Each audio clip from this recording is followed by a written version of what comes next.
அன்பு அறிவு இது ரெண்டுக்கும் மிகப்பெரிய போராட்டம் இன்னைக்கு நடந்துக்கிட்டே தான் இருக்கு. ஒருத்தனை அன்பு இல்லாதவன் திட்டினா கூட அவன் கண்டுக்கிற மாட்டான். உனக்கு கொஞ்சமாவது மனசில் அன்பு இருக்காயா, ஏன் இப்படி அன்பு இல்லாதவனா தெரியுற அப்படின்னா, பரவாயில்ல பெண்ணா அன்பாக இருந்தால் தான் இழிச்சா பெண் சொல்கிறான்ல போட அப்படிமா. ஆனால் அறிவு இருக்கான்னு மட்டும் ஒருத்தனை கேட்டுருங்க, அறிவே இல்லாதவனுக்கு கூட கோபம் வரும் பயங்கரமாக. அறிவு இருக்கா என்னதா யாரை பார்த்து என்னடா கேட்ட அப்படிமா. அன்பு இல்லாதவன் சொன்னால் கோபம் வர மாட்டேங்குது, அறிவில்லாதவன் சொன்னால் எவ்வளோ கோபம் வருது. அப்போ அறிவு என்ற ஒரு விஷயத்தை டச் பண்ணும்போது ஒரு மனிதனுடைய சுயமரியாதை பாதிக்கப்படுகிறது என்று சொன்னால், அறிவு என்பது ஒரு மனிதனுக்கு எவ்வளவு முக்கியம் என்பதை இந்த உலகத்திற்கு முதலில் உணர்த்தியவர் கிரேக்க பேரறிஞர் சாக்ரட்டிஸ் என்ற தத்துவ மேதை. உன்னை நீ அறிந்து பார், அப்பொழுதுதான் வாழ்க்கையில் நீ ஜெயித்து காட்டுவாய். அதன் பிறகு தன்மானம் பகுத்தறிவு என்ற அறிவை இந்த சமுதாயத்திற்கு போதித்து இன்னைக்கு லியோன் இந்த புத்தக திருவிழாவில் கம்பீரமாக நடுவில் நின்று பேசுகிறேன் என்று சொன்னால், எங்களுக்கு தன்மானத்தையும் பகுத்தறிவையும் ஊட்டி கொடுத்த அந்த பகுத்தறிவு பகலவன் வெந்தாடி வேந்தன் தந்தை பெரியார் என்ற தாத்தா மட்டும் இல்லைன்னா, லியோனி இங்கே பேசுகிற இந்த பேச்சாளர்கள்லாம் இந்த இடத்துல உட்கார்றதுக்கு அருகதெல்லாம் போயிருப்பான். அவா மட்டும்தான் உட்காந்து பேசிட்டு இருந்திருப்பான். இதுக்கு மேலே நான் விளக்கம் சொல்ல விரும்பல. வெறும் கதா கலாட்சேபம் பிரசங்கம் அது மட்டும்தான் நடந்துகிட்டே இருந்திருக்கும். இது மாதிரி ஒரு பட்டிமன்றம்லாம் நடந்திருக்காது. இப்போ திரும்ப அது மாதிரியே வருது பாருங்க குரல். அதெல்லாம் சொல்லக்கூடாது, சொன்னால் கோச்சுக்கூடா. இருந்தாலும் வாயில் வந்து கொடுத்தோம், என்ன பண்ணுறத. இருந்தாலும் நம்ம எல்லாம் இன்று மேடையிலே ஏற்றி அழகு பார்த்த அந்த பெரியார் என்ற தாத்தா. அதனால் அறிவு அன்பு, நிம்மதி மகிழ்ச்சி. நிம்மதிக்கு மகிழ்ச்சிக்கு என்ன வித்தியாசம்? மகிழ்ச்சிங்கிறது தற்காலிகமானது. ஒரு பள்ளிக்கூடத்தில் இடம் கிடச்சா மகிழ்ச்சி, பையனை 6ஆவது சேர்த்தாங்க ரொம்ப மகிழ்ச்சி, அது மகிழ்ச்சி தான். எப்போ நிம்மதி வரும்? அவன் 12th நல்ல மார்க் வாங்கி பாஸ் ஆனா அப்பா நிம்மதி. அதோட நிம்மதி முடிஞ்சிருச்சா, அடுத்து இன்னொரு மகிழ்ச்சி தொடங்க. எங்கே? இன்ஜினியரிங்கா மெடிக்கலா? இடம் கிடச்சிருச்சா? இடம் அப்பா இன்ஜினியரிங்கில் சேர்த்தாச்சுரா, நல்ல காலேஜில், ரொம்ப மகிழ்ச்சி. அதோட மகிழ்ச்சி முடிஞ்சிருச்சா? அவன் நல்ல பயலாக பாஸ் ஆகி ஒழுக்கமானவனாக வெளியே வந்தால் தான் நிம்மதி. அதோடு முடிஞ்சிருச்சா வாழ்க்கை? பெரிய இன்ஜினியர் ஆகிட்டான், ரேங்க் வாங்கிட்டான், கல்யாணம் முடிச்சு வைக்கணும், நல்ல பொண்ணு கிடச்சிருச்சு, மகிழ்ச்சி. பொண்ணு கிடச்சா மகிழ்ச்சி. அந்த பொண்ணோட அவன் தொடர்ந்து நல்லபடியாக வாழ்ந்தான்னா நிம்மதி. அது மட்டும் போதுமா? வெறும் வாழ்ந்துக்கிட்டே இருந்தால் போதுமா? பேர பிள்ளை வேணும்ல, பிள்ளை பெற்றோன்னா மகிழ்ச்சியாக இருக்கான். அந்த பிள்ளை நார்மல் டெலிவரியா சிசேரியனா, அதை வச்சு தான் மகிழ்ச்சியாக நிம்மதியாங்கிறத தீர்மானிப்போம். மனிதனுடைய மகிழ்ச்சியும் நிம்மதியும் மாறி மாறி ஒரு மனிதனுக்கு வந்து கொண்டே இருக்கும். அந்த நிம்மதியும் மகிழ்ச்சியும் இன்னைக்கு நமக்கு தருவது அன்பு நிறைந்த வாழ்க்கையா அறிவு நிறைந்த வாழ்க்கையா? பேசுறதுக்கு 4 பேச்சாளர்கள் வந்திருக்காங்க. அன்பா அறிவான்னு ஒரு கேள்வி. நீதிபதி அவர்களே, நீங்களா கடிதம் எழுதியிருக்கீங்கல்ல, அன்புள்ள அம்மா அன்புள்ள அப்பான்னு எழுதுனீங்களா, அறிவுள்ள அம்மாவுக்கு அறிவுள்ள அப்பாவுக்குன்னு எழுதுனீங்களா? யாராவது அப்படி இது வரைக்கும் எழுதியிருக்கோமா ஐயா?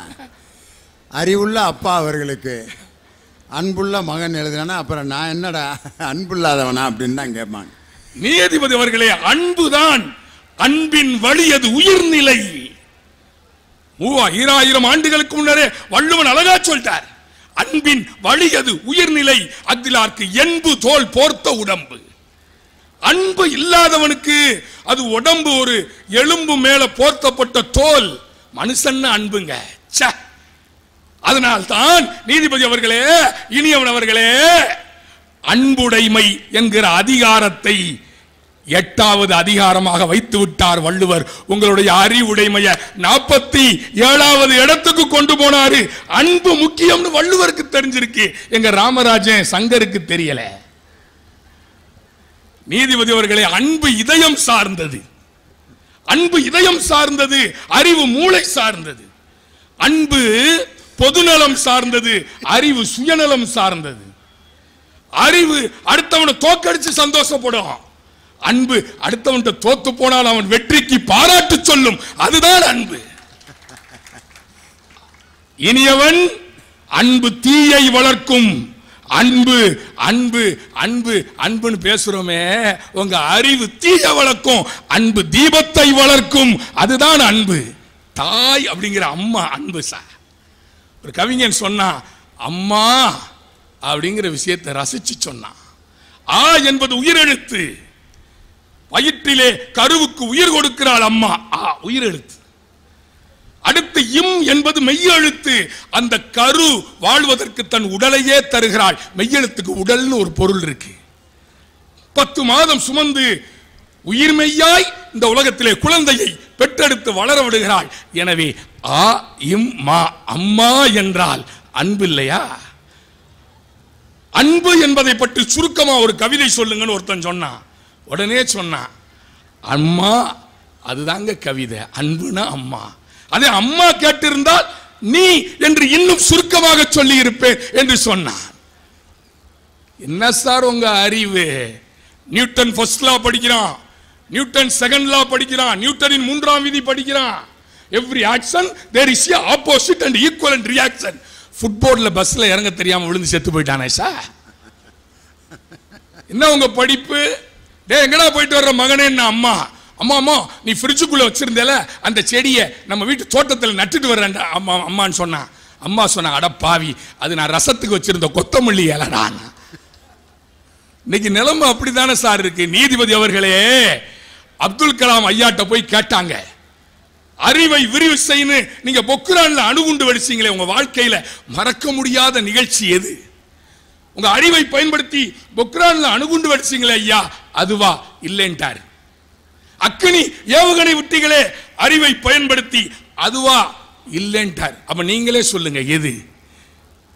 பொக்ரானும் இல்லை, அக்னியும் இல்லை. இளம்பிள்ளை வாத நோயால் பாதிக்கப்பட்ட அந்த குழந்தைகளுக்கு எடையை தூக்க முடியாமல் 3 கிலோ 4 கிலோ தூக்கிட்டு வர்றாங்களே, அவங்களுக்கு ஒரு 300 கிராம் 400 கிராம்ல ராக்கெட்ல பயன்படுத்தக்கூடிய கேலிபரை தயாரிச்சு இளம்பிள்ளை வாதத்துக்கு கருவி செஞ்சு கொடுத்தேன். சிட்டா சிறகடிச்சு பறந்து வந்தார்கள் அந்த குழந்தைகள். அந்த குழந்தைகளுடைய ஆனந்தம் தான் என் வாழ்க்கையிலே நான் மறக்க முடியாத நிகழ்ச்சி என்று சொன்னால், இந்த சமூகத்தின் மீது இருக்கிற அன்பு இல்லையா? அறிவாளிகளான குழப்பம். ஐன்ஸ்டீன் 2 ஓட்டை போட்டு வச்சிருந்தாரு. அறிவாளினால குழப்பமா இருக்கான். 2 பூனை வளர்த்தாரு, 2 ஓட்டை போட்டு வச்சாரு. உதவியாளர் கேட்டான், சார் ஏன் சார் 2 ஓட்டை போட்டு வச்சிருக்கீங்க? 2 பூனை வளர்க்கறேன்ல, இது பெரிய ஓட்டை, பெரிய பூனை போகும். இது சின்ன ஓட்டை, இதுல சின்ன பூனை போகும்னாரு. ஏப்பா ஒரே ஓட்டையில 2 பூனையும் போகாதா? அறிவு புத்திய பேதலிச்சு வைக்கும். நீதிபதி அவர்களே, தாமஸ் ஆல்வா எடிசன் எவ்வளவோ கண்டுபிடிப்புகளை கண்டுபிடிச்சாரு. 100 முறை நான் ஜெயித்தது பிரச்சனை இல்லை, 1000 முறை தோற்றது நான் வெற்றினாரு. திடீர்னு பல்பு எரிஞ்சிச்சு. இந்த பாருங்க, ஆலாச்சி எரியிற மாதிரி சிக்கன் எரிஞ்சிச்சு. இந்த திடீர்னு புதுசா கல்யாணமானவனும் புதுசா ஆராய்ச்சி பண்ணவனும் விட மாட்டான். நையன் நையன் நையன் நையன் உசுர வாங்குவான். நைட்டு பொண்டாட்டி தூங்கிட்டு இருந்திருக்கு. தாமஸ் ஆல்வா எடிசனுடைய எடிசன் எந்திரிச்சு பொண்டாட்டி எழுப்புறாரு. அடியே எந்திரிடி எந்திரிடி, லைட் எரிஞ்சிருச்சு, லைட் எரிஞ்சிருச்சு, பல்பு எரிஞ்சிச்சு. ஏய் அமத்திட்டு படியா. தூக்கத்தை கெடுக்கலாமா? இந்த குழப்பம் இருக்கும். நீதிபதி அவர்களே, அன்பு என்பது, நீதிபதி அவர்களே, அப்துல் கலாம் ஐயாவினுடைய அறிவை நான் மதிக்கிறேன். சொர்க்கத்தின் கதவுகளாக நீ எனக்கு வாய்த்தாய் அம்மா என்று அம்மாவின் அன்பைத்தான் அவர் அங்கீகரிக்கிறார். அக்னி சிறகுகளில் அப்துல் கலாம் என்கிற அறிவு ஜீவி தன் சகோதரி கையிலே கொடுத்த வளையலை கலற்றி படிப்புக்கு கொடுக்கவில்லை என்றால் MIT-யிலே அப்துல் கலாம் படித்திருக்க முடியாது. அன்புதானே அந்த அறிவுக்கு அஸ்திவாரம். சிந்திச்சு பார்க்கணுங்க. வாத்தியாரை புடிச்சாதான் அறிவு வளரும். பள்ளிக்கூடம் போனா ஒத்துக்கிடுறேன், அறிவு வளரும் சார் பள்ளிக்கூடத்துக்கு போனா. ஆனா பள்ளிக்கூடத்தில் பாடம் எடுக்கிற ஆசிரியர் பிடிச்சாதான் அந்த பாடம் பிடிக்கும். ஆசிரியர் அன்பாக இருந்தால்தான் அந்த பாடம் பிடிக்கும். அப்போ மிஸ்டர் இனியவன், உங்க அறிவு வளர்றதுக்கு கூட அந்த ஆசிரியரோட அன்பு தேவை. பேச 2 பேர் வந்திருக்கீங்க, கேட்கறவங்க கேட்டுட்டு இருந்தா KR விஜயா தலையில KTV தெரியும். என்னையா விசு மாதிரி பேசிட்டு இருக்க? எல்லாத்தையும் மிஸ்டர் விஸ்வநாதன் அப்படி. நீதிபதி அவர்களே, நல்லா சிந்திச்சு பாருங்க. அம்மா கொட்டாம்பட்டியில இருக்கா. இல்லை எங்கள் ஐயாவோட திண்டுக்கல்ல இருக்கான்னு வச்சுக்கோங்க. எங்கள் நடுவர் ஐயாவோட திண்டுக்கல்ல அம்மா இருக்கா, பையன் குஜராத்தில் இருக்கேன், அங்கேருந்து ஃபோன் பண்ணுறேன், அம்மா அம்மா டேய் அம்மா என்கிற ஒரே குரலிலே அங்கே இருந்து அம்மா கேட்கிறாள், என்னடா உன் வாய்ஸ் ஒரு மாதிரி இருக்கு, உடம்புக்கு முடியலையாடா? வாய்ஸ் ஒத்த வாய்ஸ்ல பையனுக்கு உடம்பு முடியலேன்னு கண்டுபிடிக்கிறாளே, அந்த அன்புக்கு முன்னால் இந்த உலகத்து மருத்துவர்கள் எல்லாம் தோற்று போகிறார்கள்.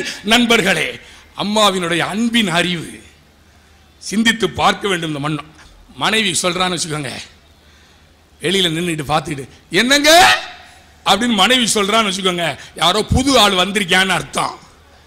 பீரோ பக்கத்தில் நின்றுட்டு என்னங்க அப்படின்னு கூப்பிடுறான்னு வச்சுக்கோங்க, பணம் வேணும்னு அர்த்தம். கண்ணாடிக்கு பக்கத்தில் நின்று என்னங்க அப்படின்னு கூப்பிட்டானா போட்டிருக்க நகை அழகா இருக்கா, நான் அழகா இருக்கேனான்னு அர்த்தம். சாப்பாடு தயார் பண்ணிட்டு என்னங்க அப்படின்னு கூப்பிட்டா சீக்கிரம் சாப்பிட வாயான்னு அர்த்தம். சாப்பாடு பரிமாறுறப்போ என்னங்க அப்படின்னு கேட்டா சாப்பாடு நல்லா இருக்கா நல்லா இல்லையான்னு அர்த்தம். இப்படி வாழ்க்கை முழுதும் என்னங்க என்னங்க என்னங்கன்னு கேட்கிறாளே, நம்முடைய கடைசி நிமிஷத்தில் என்னங்க அப்படின்னு கேட்டா நீ மட்டும் போயிடாதையா, நீ இல்லாத வாழ்க்கை எனக்கு வேண்டாம், என்னையும் கூட்டிட்டு போங்கன்னு சொல்றா. பாத்தீங்களா? அந்த அன்புக்கு ஈடு இணை இருக்க முடியுமா? விஜயகுமார், என்னங்கிற வார்த்தைக்கு இவ்வளவு அர்த்தம் நீ ஒரு ஆள் தாயா சொல்லியிருக்க. அது பெண்கள் வீட்டில் சாதாரணமாக யூஸ் பண்ணுற வார்த்தைன்னு நம்ம நினச்சோம். என்னங்க என்னங்க, அந்த என்னங்கன்னு கூப்பிட்றதுலேயே பல மீனிங் இருக்குது. பார்த்துருங்களா? என்னங்க அப்படின்னா வந்தால் வெட்டிடுவேன்னு அர்த்தம். என்னங்க என்னங்க அப்படின்னா இங்கே வாங்க ஒரு நல்ல விஷயம் சொல்கிறேன்னு அர்த்தம். என்னங்க அப்படின்னா இப்போ வீட்டை விட்டு ஓடுறியா இல்லையா அப்படின்னு அர்த்தம். அது மாதிரி அந்த என்னங்கிற சவுண்ட்லேயே அவர்கள் என்ன நினைக்கிறார்கள்னு தெரியும். விஜயகுமார் அவர் வீட்டு கதையை சொன்னார், நான் என் வீட்டு கதையை சொன்னேன். இப்போ இனியவனும் சங்கரும் எப்படி என்னங்க அங்கே ஓடிக்கிட்டு இருக்குன்னு, என்னங்க சொல்லுங்க இந்த வந்திருக்காங்கங்க இருக்குங்க. நீதிபதி அவர்களே, இவ்வளவு ரசிச்சு சிரிக்கிறீங்களே, அறிவுக்கு பல பேர் கிடையாதுங்க, அன்புக்கு பல பேருங்க. தான் குடும்பத்தில் இருக்கிற பிள்ளைகிட்ட பொண்டாட்டிட்ட காட்டு அன்பு காட்டுனா அதுக்கு பேர் பாசம். தலைவன் தலைவி கிட்ட அன்பு காட்டுனா அதுக்கு பேர் காதல். எதிரி துரோகிட்ட அன்பு காட்டுனா அதுக்கு பேரு மன்னிப்பு. யாருமே தெரியாம ஒருத்தனுக்கு அன்பு காட்டுறோம்னு வச்சுக்கோங்க, அதுக்கு பேர் மனித நேயம். இது மாதிரி உங்க அறிவுல ஏதாவது இருக்கா? பட்டுக்கோட்டை மாட்டு வண்டி போகாத ஊருக்கெல்லாம் தன் பாட்டு வண்டியை அனுப்பினானே, பாட்டுக்கோட்டை என்கிற பட்டுக்கோட்டை அழகா சொன்னான். எழுதி படிச்சு அறியாதவன் தான் உழுது உழைச்சு சோறு போடுறான். எல்லாம் படிச்சவன் ஏதேதோ பேசி நல்லா நாட்டை கூறு போடுறான். இவன் சோறு போடுறான், அவன் கூறு போடுறான். அழகா சொன்னான். சார், எனக்குலாம் 60 மார்க் 70 மார்க் வாங்குறவனை தான் பிடிக்கும். 100க்கு 100 90 95 வாங்குறவனா எனக்கு பிடிக்காது. ஏன் தெரியுமா? 60 மார்க் 70 மார்க் வாங்குறவன் இந்த தேசத்தின் மீது அன்பு கொண்டு இந்த நாட்டுக்காக படிக்கிறான். 100க்கு 100 வாங்குறவன் அமெரிக்காவுக்காகவும் ரஷ்யாவுக்காகவும் ஜெர்மனிக்காகவும் மூளை அடகு வைக்க பயன்படுத்துறான். அது சுயநலம் சார். தன் பெண்டு தன் பிள்ளை சோறு வீடு சம்பாத்தியம் என்று வட்டத்துக்குள்ள சுத்தி விடும் அன்பு அறிவு. ஆனா பொதுநலம் எங்கும் பாரடா இப்புவி மக்களை, பாரடா உன்னுடன் பிறந்த பட்டாளம், மக்கள் பெருங்கடல் பார்த்து மகிழ்ச்சி கொள், அணைந்து கொள் உன்னை சங்கமமாக்கு, மானுட சமுத்திரம் நான் என்று கூவு என்று சொல்லுவது அன்பு. அன்பிற்கும் உண்டோ அடைக்கும் தாள் என்று வள்ளுவரே சொல்லிவிட்டார். ஆகவே நீதிபதி அவர்களே, அன்புதான் இன்ப ஊற்று, அன்புதான் உயிர்நிலை, அன்புதான் எல்லாவற்றிற்கும் அடிப்படை. அம்மா அன்பாலேயே அறிவை கொடுத்துருவா. ஆகவே வியக்க வைத்த ரசிக பெருமக்களுக்கு நன்றி பாராட்டி, காலத்தின் அருமை கருதி அன்பே ஜீவ ஊற்று என்று சொல்லி வியக்க வைத்த ரசிக பெருமக்களுக்கு என் இதய தோட்டத்தில் பூத்திருக்கிற நன்றி மலர்களை காணிக்கையாக்கி விடைபெறுகின்றேன். வருகிறேன். வணக்கம். ஜெய்கன். எங்கள் வீட்டில் 10 பிள்ளைய எப்படி ட்ரெஸ் வாங்கி கொடுத்துருப்பாங்கன்னு உங்களுக்கே தெரியும். கிறிஸ்மஸுக்கு ஒரு டவுசர் வாங்கி கொடுப்பாங்க. அது ஜனவரியிலே கிழிஞ்சிடும் பின்பக்கம். பள்ளிக்கூடத்துக்கு போட்டு போவோம். என்னை போஸ்ட் ஆஃபீஸ்னே என்னை நக்கல் பண்ணுவாங்க. மாப்பிள்ளை போஸ்ட் ஆஃபீஸ் வந்துட்டான், லெட்ரு போடுறா அப்படின்னு என் டவுசருக்கு ஓட்டையில் பேப்பரை சொருகி விடுவேன். எங்கள் அம்மாட்ட வந்து அழுதுகிட்டே காட்டுவேன், அம்மா லெட்ரு போடுறாங்கம்மா. எங்கள் அம்மா அந்த ப்ளூ கலர் டவுசரை வெள்ளை நூல் போட்டு தைச்சு அந்த வெள்ளை நூல் தெரியக்கூடாதுன்னு பேனாவில் இருக்க மைய தடவி என் மானத்தை காப்பாற்றிய என் தாயினுடைய அன்பை இன்னைக்கு நினச்சி பார்க்குறேன். அந்த ப்ளூ கலர் டவுசரை போட்டு இருக்கிறதுலே ஒரு நல்ல சட்டையை போட்டு எம்ஜிஆர் மாதிரி நீ பாடணும்னு சொன்னியேடான்னு சொல்லவும் ஒரு ரப்பர் பேண்டு அதை தலையில் இப்படி கட்டி கோழி ரெக்கம் ஒன்றை சொருகி எம்ஜிஆர் பாட்டை பாடிட்டு வாடா. அப்போ நான் எப்படி இருந்திருப்பேன் தெரியுமா? 4ஆம் கிளாஸ் படிக்கிறப்ப கண்ணங்கருன்னு சப்பி போட்ட பணங்கொட்டை மாதிரி தலை, பல்லுக்கு நடுவில் ஹைப்பர் போலன் கணவாய் மாதிரி இவ்வளோ பெரிய ஓட்ட பல்லு, கண்ணங்கரேன்னு இருப்பேன். அந்த ட்ரெஸ்ஸை போட்டுக்கிட்டு எங்கள் அம்மாட்ட பாடுறேன். எந்த பாட்டு? என்னை தெரியுமா நான் சிரித்து பழகி கருத்தை கவரும் ரசிகன் என்னை தெரியுமா. எங்கள் அம்மா என் பிள்ளை அப்படியே எம்ஜிஆர் மாதிரியே இருக்கான் பாடுறான்ட்டு ஒரு பெரிய பொய்யை சொல்லி ஒரு முத்தம் கொடுத்தாங்க பற்றியில. அந்த இடத்துல உண்மையிலே எங்கள் அம்மா ஒரு டீச்சரு, அறிவாளியாக இருந்தால் என்ன சொல்லியிருக்கானே, உன் முகர எம்ஜிஆர் மாதிரி ஆடா இருக்கு, போய் கண்ணாடியில் பாடுறாட்டு, ஏன்டா உனக்கு இது தேவையில்லாத வயலன்னு எங்கள் அம்மா சொல்லலை.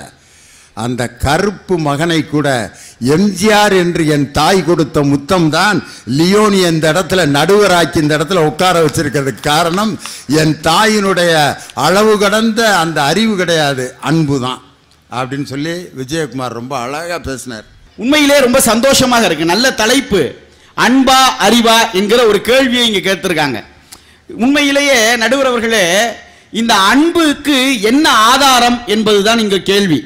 வாழ்வுக்கு எது மகிழ்ச்சி தரும் என்று கேட்டிருக்கிறார்கள். திருமூலர் ஒன்றை சொல்லி இருக்கிறார், அன்பும் சிவமும் இரண்டென்பார் அறிவிலார் என்று சொன்னார். அன்பும் சிவமும் இரண்டென்பார் அறிவிலார் திருமூலர் சொல்லி இருக்கிறார். அன்பு எது, ஆண்டவன் எது என்பதை அறிவதற்கே முதலிலே உனக்கு அறிவு வேண்டும் என்பதை உணர்த்தியது திருமூலருடைய வார்த்தை என்று சொன்னால், அன்புக்கு ஆதாரமாக இருப்பதே அறிவுதான். நீங்க அறிவை விட்டு ஒன்றும் செய்ய முடியாது. நான் கேட்கிறேன், உலகத்திலே எல்லா உயிர்களிடத்திலும் உடம்பும் இருக்கிறது, உயிரும் இருக்கிறது. உலகத்திலே எல்லா உயிர்களிடத்திலும் உடம்பும் இருக்கிறது, உயிரும் இருக்கிறது. ஆனால் மனிதனிடத்திலே மட்டும்தான் அறிவு இருக்கிறது என்பதை மறந்து விடாதீர்கள். உண்மையிலேயே இந்த சபை அமைதியா இருக்கிறப்ப நினைச்சு பார்க்கறது என்னடா, அப்போ வேற யாருக்கு, நான் வேற எந்த உயிரினத்துக்கு அறிவு இல்லையா அப்படின்னு நீங்க கேட்கலாம். உண்மையிலேயே ஓரறிவு ஈரறிவுன்னு பிரிக்கிறோம் இல்லையா? எல்லா உயிரினங்களுக்கும் அறிவு இருக்கு. ஏன் மனுஷனுக்கு மட்டும் அறிவு இருக்குன்னு சொன்னா, நான் சொல்லல, தொல்காப்பியர் சொல்லி இருக்கிறார். முதல் அறிவு ஓரறிவு. அந்த ஓரறிவு உள்ள ஜீவனுக்கு என்ன அறிவு இருக்கும்னா, உணர்கிற அறிவு மட்டும் இருக்குமா. இரண்டாவது அறிவு ஈரறிவு உள்ள ஜீவனுக்கு உணர்கிற அறிவு, நாசுவையினுடைய அறிவு இரண்டுமே இருக்குமா. மூன்றாம் அறிவு உள்ளதுக்கு மட்டும் உணர்வு, நாசுவை இதோடு சேர்த்து நுகர்கிற அறிவும் இருக்குமாம். நாலாவது அறிவு உணர்வு, நாசுவை, நுகர்வு, பார்வையால் சேகரிக்கிற அறிவு இது கிடைக்குமாம். ஐந்தாவது அறிவு செவியால் சேகரிக்கிற அறிவு இருக்குமாம். மனிதனுக்கு மட்டும்தான் இந்த ஐந்தறிவோடு சேர்த்து எது நல்லது எது கெட்டது என்று பிரித்து பார்க்கிற பகுத்தறிவும் இருக்குமாம். அதனால்தான் மனிதனுக்கு மட்டும்தான் அறிவு இருக்கிறது என்று தொல்காப்பியன் சொல்லி இருக்கிறான், நான் சொல்லல. இல்லை, யோசிச்சு பாருங்க. உண்மையிலேயே அண்ணன் விஜயகுமார் வந்து பேசுகிற போது சொன்னாரு என்னன்னா, எடிசன் அவர் என்ன கண்டுபிடிச்சார், அவர் மனைவியை எழுப்பினார், அமர்த்தி போட்டு படுமானந்தமா சொல்லிச்சு.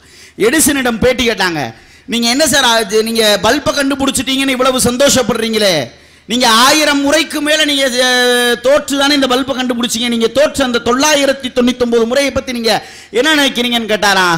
எடிசன் சொன்னாராம், இல்லை இல்லை, நான் என் முயற்சியிலே ஒரு முறை கூட தோற்கவில்லை, நான் 1000 முறையும் வெற்றி பெற்றவன். ஏன் என்று தெரியுமா?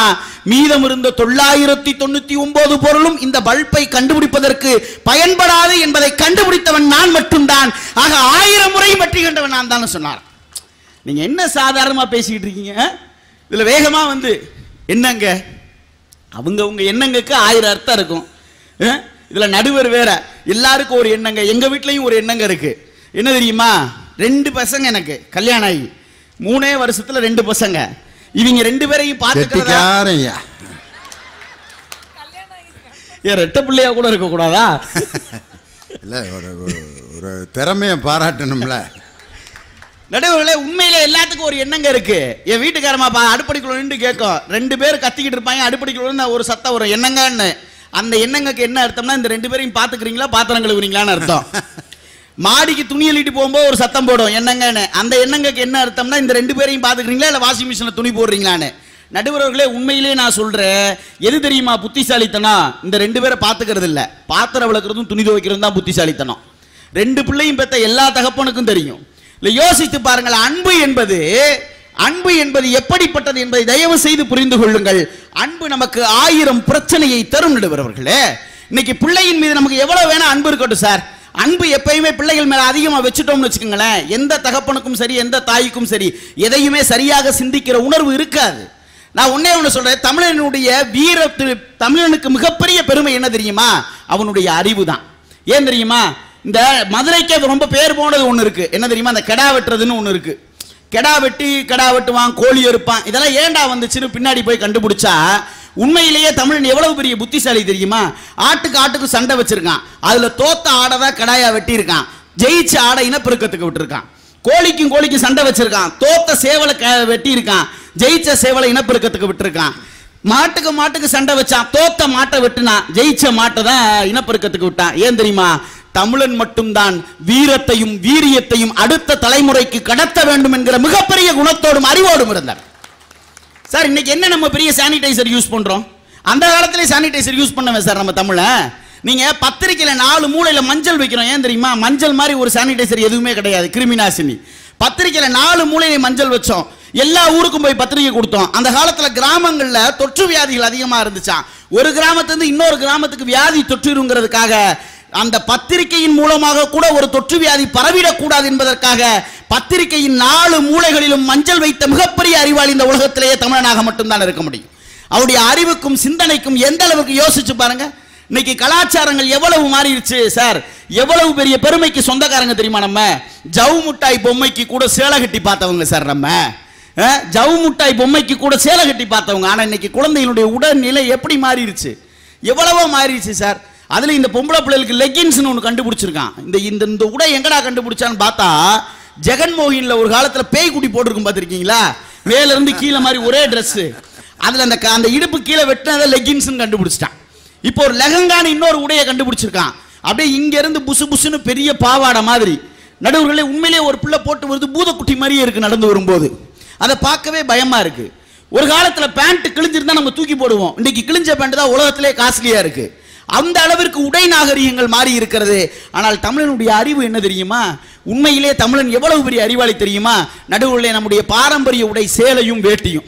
அதுக்கு மட்டும்தான் சார் ஸ்மாலு, எல்லு, எக்ஸலு எந்த சைஸுமே கிடையாது.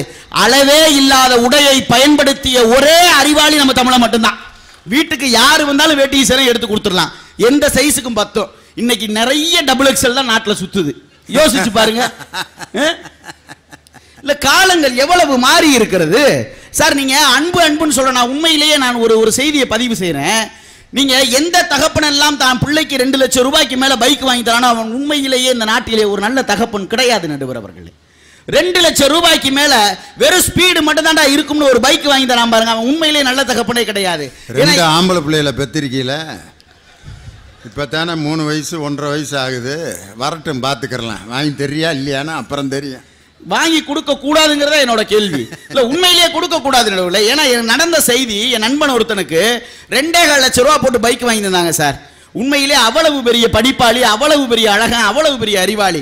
ஒரு சின்ன ஆக்சிடென்ட் நடுவர் அவர்களே, தன்னுடைய காலை கடனை முடிக்க முடியாமல் எந்திரிக்க கூட முடியாம படுத்து கிடந்த அந்த பையனுடைய முகத்தை பார்த்து அழுகிற அந்த தந்தையை போய் கேளுங்கள், நீங்கள் செய்வது சரியா தவறா என்பதை அந்த தந்தை உனக்கு சொல்லித் தருவார்.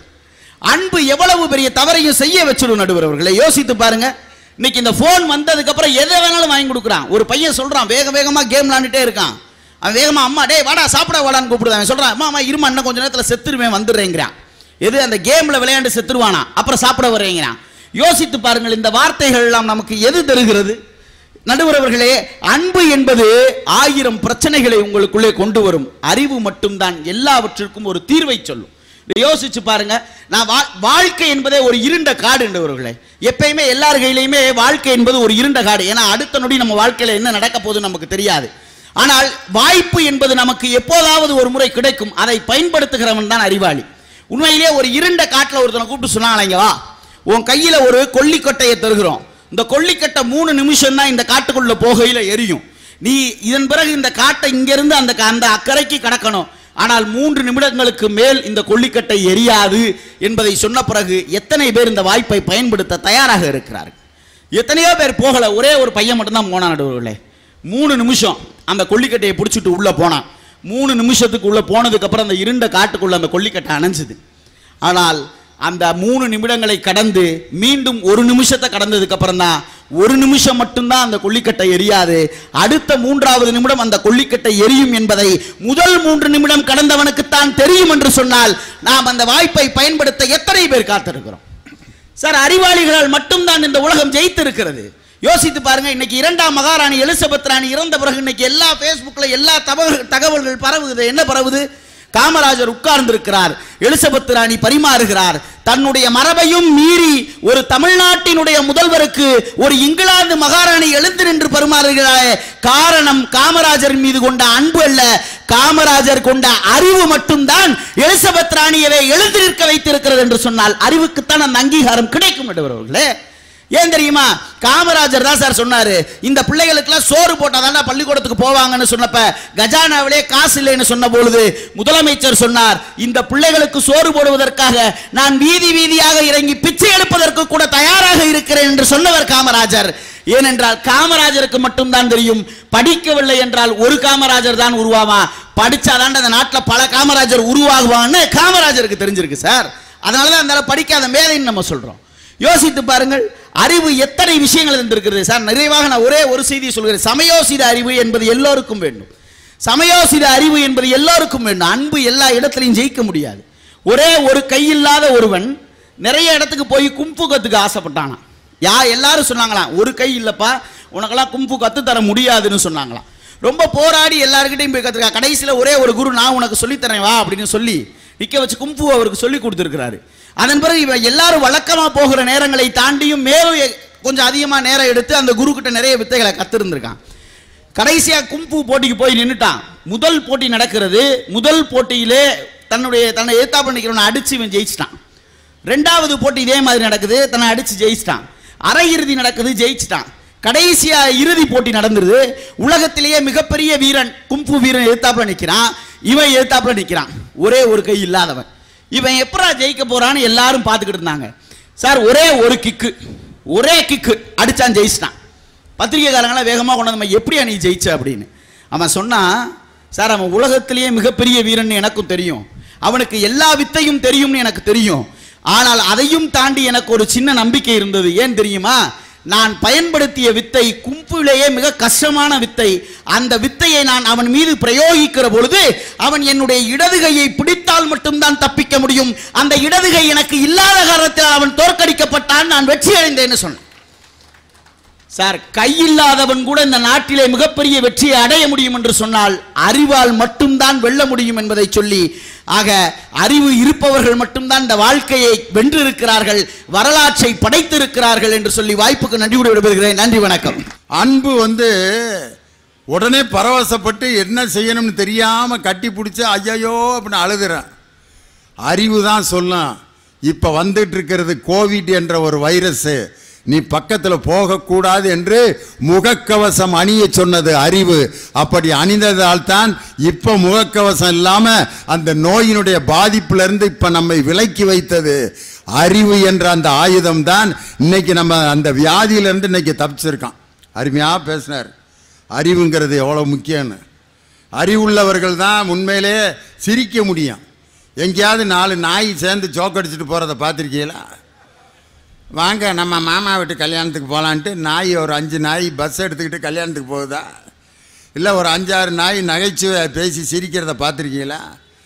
அப்படியே ஒரு எருமை சிரித்தாலும் நம்ம என்ன நினைப்போம், நம்ம வாழ்க்கை ஒரு எருமை பார்த்து சிரிக்கிற அளவுக்கு இப்படி கேவலமாக போச்சேன்னு. விலங்குகள் சிரிப்பதில்லை, காரணம் அவர்களுக்கு அறிவில்லை.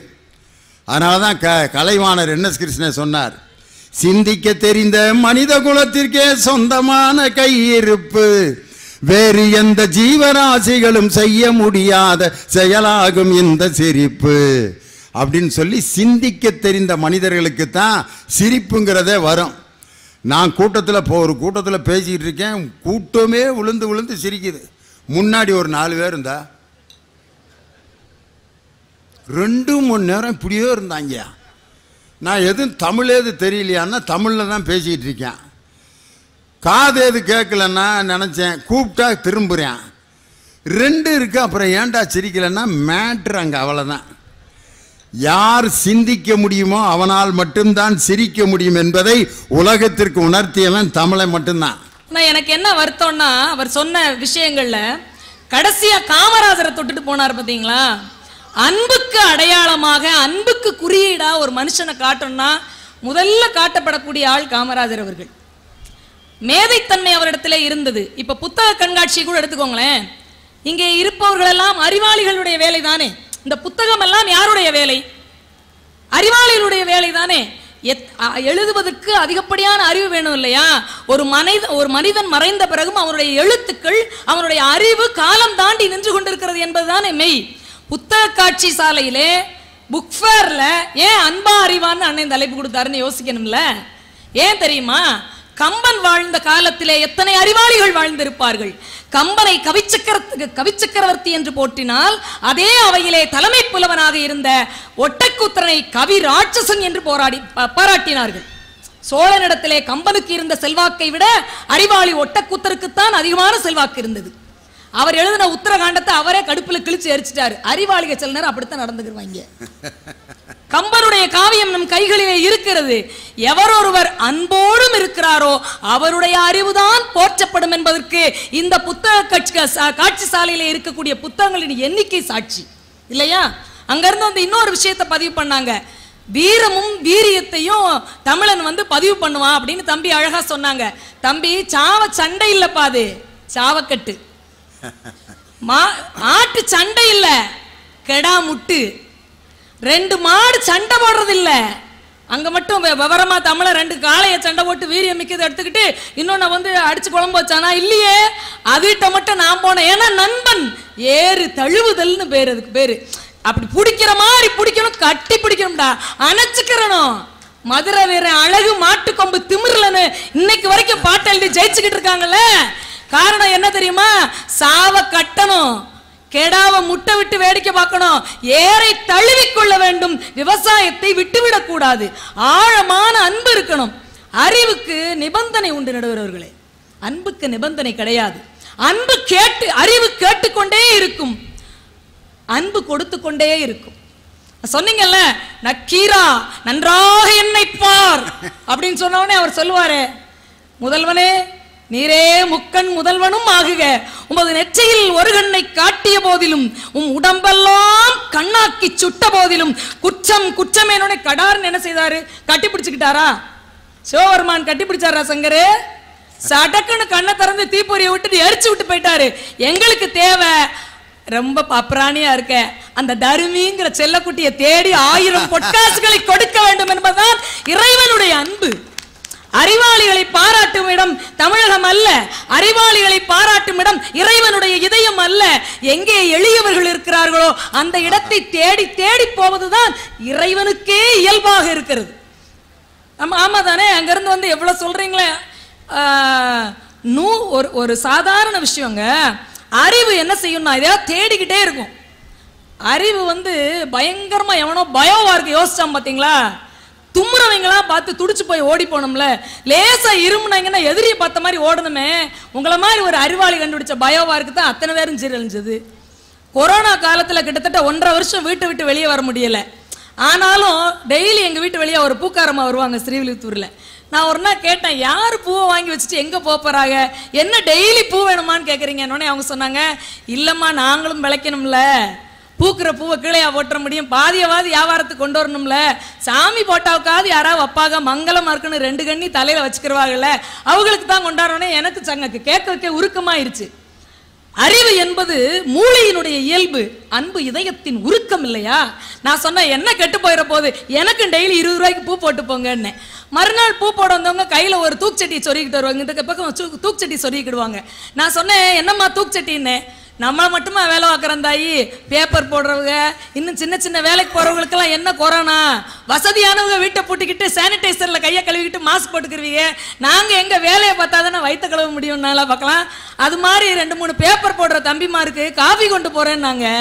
உடனே வீட்டுக்குள்ள இருந்த அதுக்கு முந்தின மேடையில உங்க மேடையில கொடுத்த பிளாஸ்க் தான் நினைவு பரிசு, அந்த அட்டைப்பெட்டியோட கிழவிக்கு எடுத்து கொடுத்தேன். அது 1500 ரூபா பெருசு இல்லைங்க. 4 பேருக்கு டீ போட்டு கொடுக்கணும்னு நினைக்கிறா பாத்தீங்களா? கையில காசு இல்லாத ஒரு தாய் இந்த இடத்திலே வாழுகிறதே அன்பு. நீங்க எவ்வளவு பெரிய அறிவாளியா வேணா எழுந்துட்டு போங்க, ஆனா ஒரு பூக்கார பாட்டி 4 பேருக்கு டீ கொண்டு போய் கொடுக்கணும்னு நினைக்கிறா பாத்தீங்களா? MBBS படிச்சு டாக்டரா இருந்து கொரோனாவுக்கு வைத்தியம் பண்ண அறிவாளியை விட பூக்காரி கொடுத்த அந்த 4 பேருக்கு டீ குடிக்கணும்னு நினைச்சா பாத்தீங்களா? அந்த அன்பு பெரியது.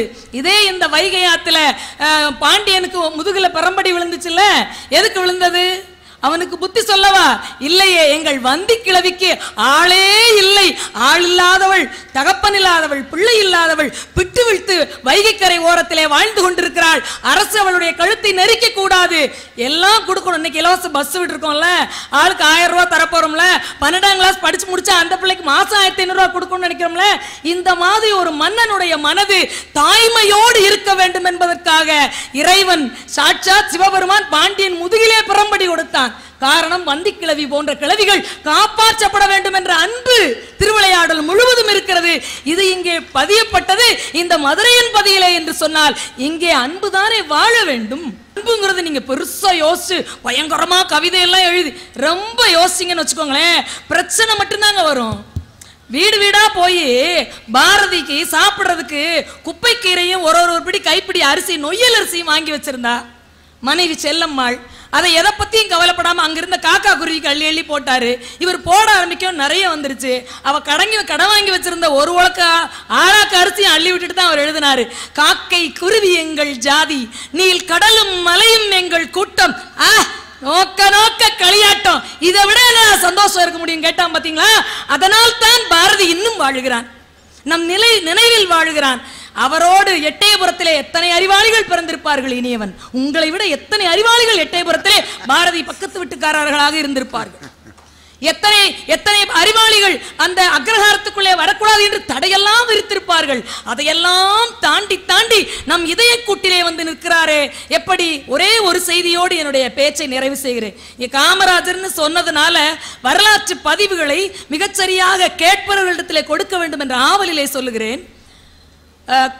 குலத்தொழில் கல்வி கொண்டு வந்தாங்க இல்லையா? காலையில படிக்கணும், மத்தியானத்துக்கு மேல பிள்ளைங்க வந்து தாய் தகப்பனார் என்ன வேலை செஞ்சாங்களோ அந்த வேலையை படிக்கட்டும்னு மூதறிஞர் ராஜாஜி அவர்கள் ஒரு சட்டம் கொண்டு வந்தார். காங்கிரஸ் கட்சிக்குள்ளேயே இருந்த காமராஜரை கடுமையாக எதிர்த்தார். ரொம்ப பெரிய போராட்டம் எல்லாம் வெடித்தது. ஒரே மேடையில அந்த பக்கம் ராஜாஜி, இந்த பக்கம் காமராஜரும் பேசுகிறார்கள். இவர் மேதை, அவர் மூதறிஞர், சாதாரணமான ஆள் இல்ல. ராஜாஜி ராஜகோபாலாச்சாரியார் சாதாரணமான ஆள் இல்ல, மிகப்பெரிய அறிஞர். ஒரு ரயில் பயணத்திலே போய் கொண்டிருக்கிறார். சின்ன குழந்தைய வச்சு விளையாடிக்கிட்டு இருக்காங்க. 2 பவுன் சங்கிலிய குழந்தை வெளியே எரிஞ்சிருச்சு. ஐயோ ஐயோ என்ன செய்யலாம் 4 ஆளுக்கு பதறாங்க. இவர் அலட்டிக்கவே இல்லை, அந்த சங்கிலியை பிடிச்சி இழுங்கன்னாரு. இழுத்த உடனே ஒருத்தர் சொன்னார், ஏயா வயசான ஆள் இந்த ஆள் பேச்சை கேட்டு சங்கிலி இழுத்து நிப்பாட்டி போட்டீங்க, விழுந்து 10 நிமிஷம் 7 நிமிஷத்துக்கிட்ட ஆகுது, எப்படியா இருட்டுக்குள்ள போய் சங்கிலி எடுப்பேன்னு சொன்னாரா? சொன்னாரு, நீங்களாம் பதட்டமா இருந்தீங்களா? நான் வரிசையா அந்த சைட்ல போனக்கிட்டு இருந்தேன், அந்த இது இருக்குல்ல லைட்டு கம்பா விளக்கு தூணு, அதை எண்ணிக்கிட்டே வந்தேன். கரெக்டா 32 தூணு தாண்டி இருக்கு. 32வது தூணுகிட்ட போய் பாரு இருக்கும்னாரு. விறுவிறுன்னு 5 நிமிஷத்துல ஓடுனாங்க. 32வது தூணுக்கு சுத்தி இருந்த இடத்துல தங்கச்சங்கிலி எடுத்துட்டு வந்துட்டாங்க. அவ்வளவு பெரிய அறிஞர். சமயோசிதம் சொன்னீங்கல்ல, ராஜகோபாலாச்சாரியருடைய சமயோசிதம் எப்படிப்பட்டது? அவர் குலக்கல்வி திட்டத்தை கொண்டு வருகிறார், அதை எதிர்க்கிறார் காமராஜர். முடிச்சாச்சு. ஒரு இது மாதிரி ஒரு 1.5 மணி நேரம் 2 மணி நேரம் மேடை முடிந்தது. எழுகிறார். அவர் கொஞ்சம் வயசானவர். கம்ப ஊனிதான் ராஜாஜி எந்திரிப்பாரு. கால் மதமதப்பு அதிகமாயிருச்சு. கால் சரேர்னு வச்சாரா, அவர் கால் நகர்றதுக்கு முன்னாடி போட்டிருந்த செருப்பு 2 அடி தள்ளி போயிடுச்சு. எல்லாரும் ஒரு நிமிஷம் யோசிச்சுக்கிட்டு இருந்தாங்க. காமராஜர் ஒரு வினாடிக்கு குறைவான நேரத்துல காமராஜருடைய உயரம் என்ன? கையை கீழே போட்டா முழங்காலுக்கு கீழே விழுயா. அது அறிவாளி இல்ல, கொடுத்து எங்கெல்லாம் தேவை இருக்கிறதோ அங்கெல்லாம் கையை நீட்டுனால நீட்டி குடுறான்னு கடவுள் அப்படி படைச்சு விட்டுருக்காயா. போய் அந்த செருப்பை கையில எடுத்து ராஜாஜியினுடைய கால்களை தன் தொடை மீது வைத்து அவருக்கு மசாஜ் பண்ணி விட்டு ரொம்ப நேரம் உட்கார்ந்து இருந்தீல்ல, அதான் அப்படி இருக்குன்னு இப்ப போட்டுட்டு நடங்கன்னு, வேணா என் தோள் மேல கை வச்சுக்கிடுங்களேன். இதுதாங்க காமராஜர். அப்ப ராஜாஜி சொன்னாரா, காமராஜ் என்ன இப்படி பண்ணிட்டீங்க, இப்படி பண்ணிட்டீங்க, எத்தனை ஐயா நான் எதுக்குறது உங்க கருத்தை, உங்களை இல்லீங்க. இதுதாங்க அன்பு, ஒரு ஆட்சியாளனுக்குள்ள அன்பு. அதுதான் எலிசபெத் மகாராணி பரிமாறினாங்க. அவங்களுக்கு தெரியுமா, ஒரு அன்பு எந்த இடத்துல இருக்கிறதோ அந்த இடத்தை யாராலும் வெற்றி கொள்ளவே முடியாது. அன்பு சகலத்தையும் தாங்கும் என்றார்கள். பாரதி சொன்னா, செய்கதவம் செய்கதவம் செய்கதவம் நன்னெஞ்சே, தவம் செய்தால் எய்த விரும்பியதை எய்தலாம், வையகத்தில் அன்பி சிறந்த தவமில்லைன்னு சொன்னான் பாத்தீங்களா. அறிவு பகைவரை அழிக்கும், அன்பு பகையவே அழிச்சிரும், பகைமையை அழித்து விடும். இனிப்பு வேறு, இனிமை என்பது வேறு. நீங்கள் என்ன நினைக்கிறீங்க தெரியுமா? மகிழ்ச்சியா வச்சுக்கிடணும்னு நினைக்கிறீங்க. அறிவு மக்களை மகிழ்ச்சியாக வைத்துக் கொள்ளும், அன்பு மக்களை ஆனந்தமாக வைத்துக் கொள்ளும். உங்களுடைய அறிவு வறுமையை ஒழித்துவிடும் இல்லை என்று சொல்லவில்லை, எங்களுடைய அன்பு வன்முறையவே ஒழித்துவிடும். நீங்க பீஸ்ஃபுல்லா வாழ்றதுக்கு என்ன செய்யலாம்னு நினைக்கிறீங்க? நாங்க யாராவது 2 பேருக்காவது யூஸ்ஃபுல்லா வாழலாமான்னு நினைக்கிறோம். நீங்க யூஸ்ஃபுல்லா வாழுங்களேன், பீஸ்ஃபுல்லான லைஃப் கிடைக்கும். அன்பு என்பது கேட்காது, அது கொடுக்கும். அன்பு சகலத்தையும் தாங்கும் என்று சொன்னால் அந்த அன்பு எல்லா இடங்களிலும் பரவட்டும். பாரதியையும் இன்னும் எத்தனையோ மக்களையும் இங்கே வாழச் செய்து கொண்டிருக்கக்கூடிய இந்த அறிவாளிகள் அன்பு படைத்தவர்களாக இருக்கிறதுனால்தான் காலத்தை வென்று நிற்கிறார்கள் என்று கூறி வாய்ப்பளித்த நல்ல அன்புள்ளம் கொண்டவர்களை பாராட்டி விடைபெறுகிறேன். நன்றி, வணக்கம். பஸ்ஸில் ஒருத்தன் 2 குரூப்பு தண்ணியை போட்டு உட்காந்துருந்தேன். அது நம்ம ஏரியாவில் தண்ணியை போட்டாங்கன்னா அந்த கண்டக்டருக்கு அது மாதிரி ஒரு இம்சை உலகத்தில் வேறு எதுவும் கிடையாது. கண்டக்டர் போகிறாரு, டிக்கெட் டிக்கெட் டிக்கெட் டிக்கெட், அது 2 பேரும் இப்படியே உட்காந்துருக்கான். கண்டக்டர் டிக்கெட் எடு, என்னது டிக்கெட்னா என்ன அப்படிங்கிறான். பஸ்ஸில் போகிறதுக்கு எடுக்கணும்டா அப்படிங்கிறாரு. எடுக்காட்டி இறக்கி விடுவான், இறங்காட்டி அப்படின்ட்டான். என்னடா டே, ஏன்டா எங்கே இருந்துடா எனக்குன்னே வந்து சேர்றீங்க? அண்ணா டிக்கெட் எடுங்கண்ணா. கண்டக்டர் அப்படியே இறங்கிட்டார். பிரதர் எடுங்க பிரதர் டிக்கெட்டு ப்ளீஸ் அப்படின்னா. அப்படி முதல்ல கேட்டிருக்க வேண்டியதானே. உடனே டக்குன்னு அன்பாக பேசிட்டாரான் கண்டக்டர். உடனே இவர் இறங்கிட்டார். அதுக்கப்புறம் ஒரு பதில் சொன்னான் பாரு, டிக்கெட்டு தானே, பின்னாடி கண்ணாடி போட்டு எங்கள் மாமா உட்காந்துருப்பார், அவர் எடுப்பார். அவங்க மாமே இவனை விட ராஜ போதையில் இருக்கான். யார்? கண்ணாடி போட்டவன். கண்டக்டர் கூப்பிட்டு, ஐயா உங்கள் மாப்பிள்ளைக்கு டிக்கெட் எடுக்கிறது, அதுக்கு கண்ணாடி போட்ட மாமி ஒரு பதில் சொன்னான் பாருங்க. எங்கள் மாப்பிள்ளை என்னையா சொன்னார்? பின்னாடி கண்ணாடி போட்டிருக்கவனை தானே கேட்க சொன்னார். நான் முன்னாடியில் நான் கண்ணாடி போட்டிருக்கேன். நான் கண்டக்டர் பைய அத்தறிஞ்சிட்டு நான் இந்த வேலையவே விட்டுறேன்டாட்டு. ஏன்டா எங்கே இருந்துடா 2 பேரும் இப்படி வந்து சேர்ந்தீங்கன்னு உட்காந்து குடியாரங்க கூட எவ்வளவு அறிவை பயன்படுத்தி அந்த கண்டக்டரை பைத்தியம் பிடிக்க வச்சுருக்கேன் பாரு. அறிவு இது மாதிரி தான் ரொம்ப நுட்பமாக வேலை செஞ்சு பல பேர்த்த காலி பண்ணேன். இந்த கொரோனா சமயத்தில் மதுரையிலேருந்து கோயம்புத்தூருக்கு ஒரு ஸ்பெஷல் ட்ரெயின் விட்டுருந்தான். அப்போ என்ன எழுதி போட்டிருந்தாங்கன்னா, ஒரு ஃபுல் சீட்டில் ஒருத்தன் தான் உட்காந்து போகணும், சட்டம் அப்படின்னு எழுதி போட்டிருந்தாங்க. சதர்ன் ரயில்வேல ஒருத்தன் ஒரு கம்பார்ட்மெண்ட்டில் ஏறி இருக்கான். 46 பெஞ்சு, 46 பெஞ்சில் 46 பேர் படுத்துருந்தேன். பார்த்தேன், என்னடா நமக்கு ஒரு சீட்டு இல்லையே. அறிவு யோசிக்குது, இதில் ஒரு சீட்டை எப்படியாவது கைப்பற்றணுமே அப்படின்ட்டு மாஸ்கை கலட்டினேன். கலட்டி ஒரு 5 தடவை தும்முனான். ஆச்சு அப்படின்னு நான் பாரு, அம்புட்டு போயில் எந்திரிச்சிட்டேன். எந்திரிச்சு ஆச்சுன்னா, ஐயோ பெரிய கொரோனா காரணம் போல் இருக்க, ஐயோ அப்பா அப்படின்ட்டு 46 பேர் இறங்கிட்டேன். இவனுக்கு 46 பெஞ்சு ரெடியாக இருந்துச்சு. அறிவாளி கைப்பற்றிட்டார். கைப்பற்றி ஒரு சீட்டில் அப்படி நிம்மதியாக படுத்தான்.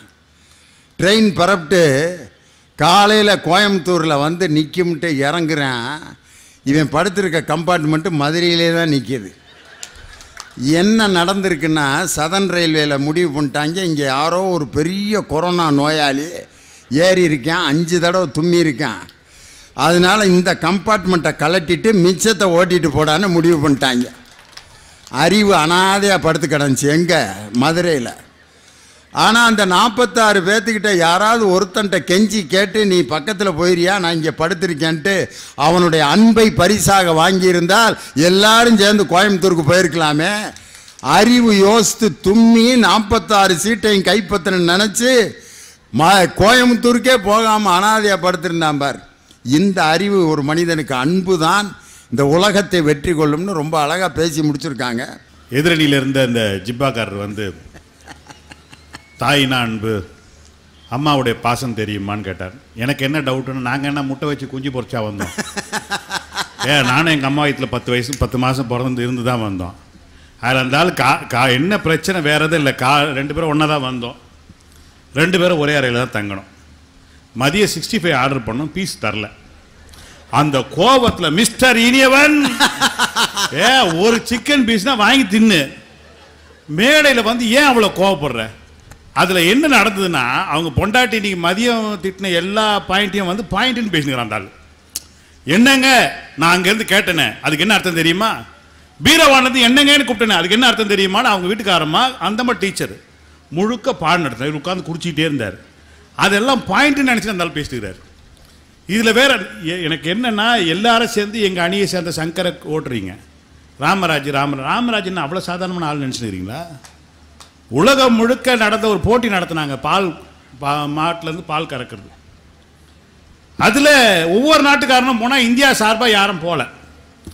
அன்றைக்கு இருந்த மரியாதைக்குரிய வாஜ்பாய் அவர்களிடம் சொன்னார்கள், தமிழ்நாட்டில் ஒரு நடிகர் இருக்கார், அவர் சாதாரணமாக கறக்கலாம் மாட்டார், பாடினாலே பால் கறந்துடுவார், பாடியே பால் கறப்பார், கூப்பிட்ற அனுப்புடா நாட்டுக்கு சர்வதேச பால் கறக்கும் போட்டி. போனார், பால் கறந்தார். அவர் கறந்தது மொத்தம் 3 லிட்டர் தான். அமெரிக்காரன் ஒரு 45 லிட்டர் கறந்தான், ஜப்பான்காரன் ஒரு 60 லிட்டர் கறந்தான். பரிசு அறிவிச்சாங்க.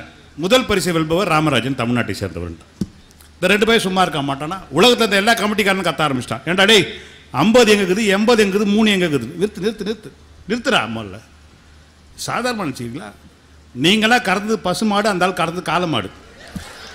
மாப்பிள்ள காளை மாடுக்கே 3 லிட்டர் வருதுன்னா பசுமாடுக்கு என்ன வரும்? நீங்க அப்படியாப்பட்ட ஒரு ராமராஜனை நீங்க எங்க சங்கரோட கம்பேர் பண்றீங்கன்னா, எங்க சங்கர் சாதாரணமான ஆள் கிடையாது. எப்படி வெடிச்சாரு பார்த்தீங்களா? அதுல அந்த அம்மா பாருங்க, அந்த அம்மாவுக்கு ஒரு ஃப்ளாஷ் கொடுத்தாங்களாம். அன்பு காட்டுற அறிவு பாருங்க, அன்பு பண்ற வேலையை ஃப்ளாஷ் கொடுத்தாங்கல்ல. ஒருத்தங்களுக்கு கொடுத்ததை சொல்லி காட்டலாமா ஐயா எங்காவது?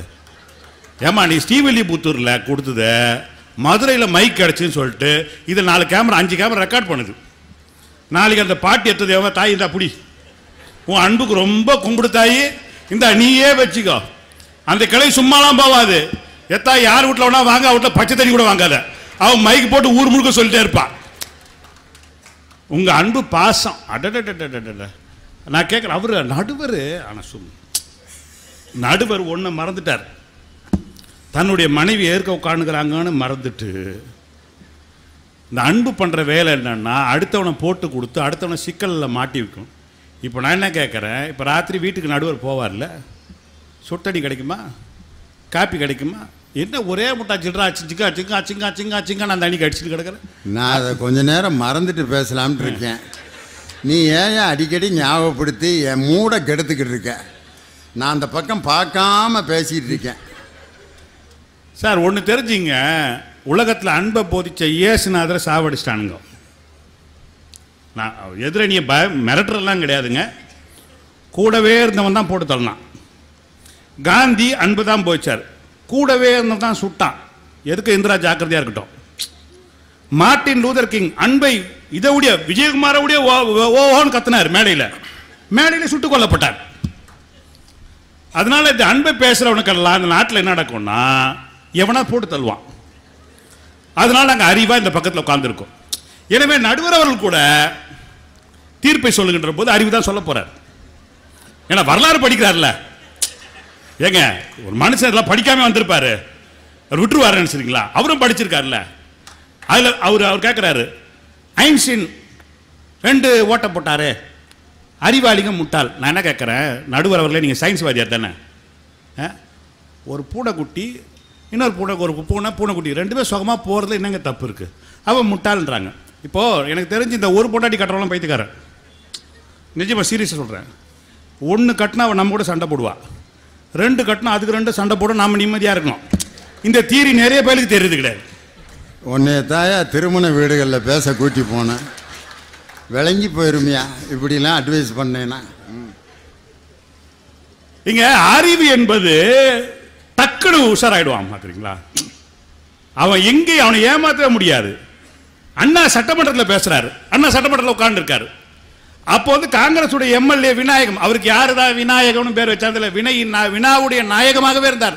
சட்டமன்றம் முழுக்க அவர் கேள்வி கேட்டுட்டே இருந்தார். அவர் ஒரு சிங்கக்குட்டி வாங்கி ஆம்பளை குட்டி வாங்கி கொடுத்துருக்கார் வண்டலூர் ஜூக்கு. எம்ஜிஆர் ஒரு சிங்கக்குட்டி வாங்கி கொடுத்துருக்காரு, அது பொம்பளை குட்டி. அவர் கடுப்பாகி ஒரு நாள் போய் பார்த்துருக்காரு. அதில் இவர் கொடுத்த குட்டி மட்டும் ரொம்ப வீக்காக இருந்திருக்கு. அவர் சட்டமன்றத்தில் எழுது, நான் வாங்கி கொடுத்த சிங்கக்குட்டி ரொம்ப வீக்காக இருக்குது, எம்ஜிஆர் வாங்கி கொடுத்த சிங்கக்குட்டி பொசு பொசுன்னு இருக்குது, எவனுமே நீங்கள் கண்டுக்கிறது இல்லையேன்னு. அண்ணா உடனே எழுந்தா. சண்டையை எப்படி முடிச்சார் பாருங்க. அறிவாளிக்கு ஒரு அழகு. இதை பாருங்க, இது சம்மந்தி பிரச்சனை, நீங்கள் பாட்டுன்னு பேசி முடிச்சிங்க, நான் எதுக்கும் வரல. அறிவாளிகள் சாதாரணமாக கிடையாது. நீங்கள் சொல்றீங்களே திரும்ப திரும்ப காமராஜரை பற்றி சொல்லிக்கிட்டே இருந்தீங்களே. காமராஜர் அவர்கள் அந்த மதிய உணவு திட்டத்தை கொண்டு வந்தார் இல்லையா? அதை கொண்டு வந்த உடனே, அதை கொண்டு வரதுக்கு முன்னாடி பார்த்துட்டு ஒரு ஊரில் பார்த்துட்டு நேராக சென்னைக்கு வரார். சென்னையில் இருந்த ஒரு நிதி அமைச்சர் அவர் சொன்ன வார்த்தை என்ன தெரியுங்களா? சாப்பாடா? காசு கிடையாது. ஏன் சாப்பாடு காசு கொடுக்கூடாது? சாப்பாடு கொடுத்தா ஸ்கூலுக்கு வருவான், ஸ்கூலுக்கு வந்தால் அறிவு வரும், அறிவு வந்தால் உயருவான், உயர்ந்தா அதிகாரம் அவன் கைக்கு போவோம், அதனால சாப்பாடு போட. இதான் உண்மை. ஆனா அது எப்ப இருந்து எல்லாருக்கும் தெரிஞ்சது தெரியுங்களா? அந்த திட்டத்தை நிறைவேற்றுகின்ற அந்த நன்னாளிலே சொன்னார் காமராஜர் அவர்கள், நான் இந்த திட்டத்தை கொண்டு வருகின்ற பொழுது அதிகாரிகள் எதிர்த்தார்கள், அமைச்சர்கள் எதிர்த்தார்கள்.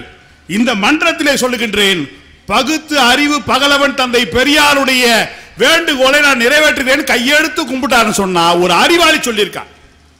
நான் இன்னொரு செய்தியை சொல்லுகிறேன்.